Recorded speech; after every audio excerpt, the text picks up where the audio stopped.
चंदौली संसदीय क्षेत्र के बहुजन समाज पार्टी के प्रत्याशी सत्येंद्र कुमार मौर्य की जीत के लिए सकलडीहा विधानसभा के स्थानीय इंटर कॉलेज के मैदान में बुधवार को बहुजन समाज पार्टी के प्रदेश अध्यक्ष विश्वनाथ पाल ने जनसभा को संबोधित करते हुए कहा कि जहां भाजपा और सपा 80 सीट जीतने का दम भर रही है, वही बहुजन समाज पार्टी बड़े दल के रूप में रहेगी और बहन मायावती जी प्रधानमंत्री बनेगी।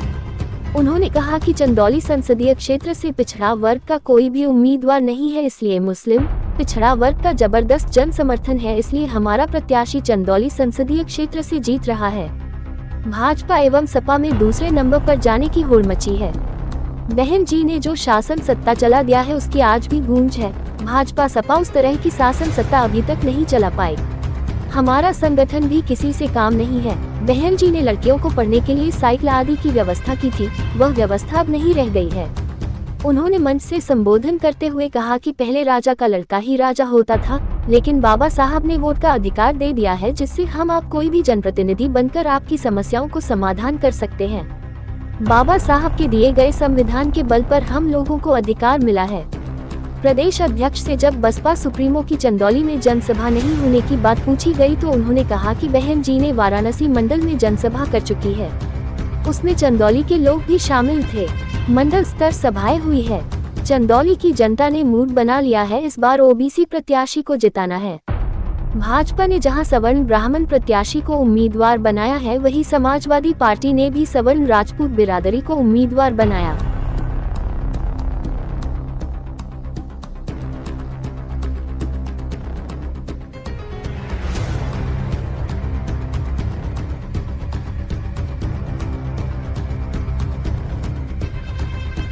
आज सकलडीहा में आए हैं चंदौली संसदीय क्षेत्र में, क्या कार्यक्रम है? देखिए, बहुजन समाज पार्टी के यहाँ के हमारे प्रत्याशी सत्येंद्र मौर्य जी चंदौली लोकसभा से, उनके समर्थन में चुनावी जनसभा को संबोधित करने के लिए मैं आया हूँ। और मैं आज सुबह से ही क्षेत्र में हूँ। जो मुझे देखने को मिल रहा है कि यहाँ की जनता ने एक निर्णय लिया है कि अब की बार यहाँ से हम लोग पार्लियामेंट बहुजन समाज पार्टी के प्रत्याशी जो सत्येंद्र मौर्य हैं उनको जिताकर भेजने का काम करेंगे। क्या मुद्दे हैं, किस आधार पर आप अपने प्रत्याशी को जिता रहे हैं? देखिए, बहुजन समाज पार्टी का मेन मुद्दा है इस देश में जो भारतीय संविधान डॉक्टर B.R. अम्बेडकर साहब ने बनाया है, इस देश की हुकूमत अपने हाथ में लेकर के इस संविधान को पूरी तरह इस देश में लागू कराना। सपा बता रही कि आप भाजपा की बी टीम है। मैं बता रहा हूँ कि समाजवादी RSS भाजपा की ही नीतियों से चलती है। अभी यहाँ किसकी लड़ाई मानते हैं, किससे आपके? किसी की कोई लड़ाई नहीं है। यहाँ जो वोट है, वोट से चुनाव जीता जाता है। सत्येंद्र मौर्य जी का जो वोट है, जो पिछड़े समाज के अकेले कैंडिडेट हैं, SC ST समाज मुस्लिम समाज को मिला करके इतना वोट हो रहा है कि भाजपा का जो प्रत्याशी है, जो समाजवादी का है, ये दोनों आपस में लड़ रहे हैं, सेकंड पे कौन आएगा। जीत तो वोट से होनी है, वोट तो सबसे बड़ा इनका है, सत्येंद्र मौर्य जी का। आपके वोटरों में बहन जी की मांग थी, यहाँ बहन जी नहीं आई, तो क्या लगता है उसका प्रभाव नहीं पड़ेगा? नहीं, माननीय बहन जी ने रैली किया था बनारस में, यहाँ के लोग भी गए थे। बहन जी की रैलियाँ खूब हुई हैं, ऐसा नहीं है। जौनपुर में हुआ था रैली मंडल स्तरीय, उसमें बहन जी आई थी। यहाँ माना जा रहा है कि भाजपा और सपा के लोग बता रहे हैं कि लड़ाई है, आपका प्रत्याशी लड़ाई में नहीं। लोगों को बताने से थोड़ी ना होता है। वोट किसके पास है? सपा का कैंडिडेट कौन है?